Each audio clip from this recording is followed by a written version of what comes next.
মনোবল যত আপনি সহজ রাখবেন তত সহজে আপনি তাদের প্রশ্নের উত্তরগুলি আপনি দিতে পারবেন।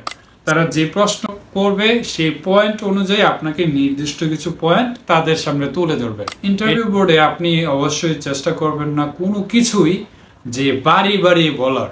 ভিডিওটি অনেক লম্বা হয়ে যাচ্ছে, সরি গাইস, কিন্তু ভালো কিছু শিখতে হলে, ভালো কিছু জানতে হলে অবশ্যই সময় দিয়ে শিখতে হবে, সময় দিয়ে জানতে হবে।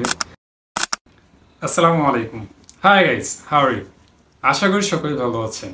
আজকের ভিডিওটি খুবই ইন্টারেস্টিং হতে চলেছে।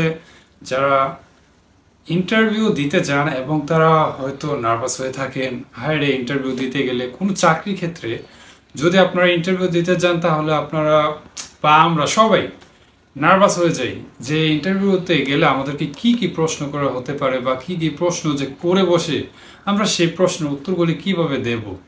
আজকে সেই নার্ভাসনেস, সেই দুর্বলতাটা আপনাদেরকে কাটিয়ে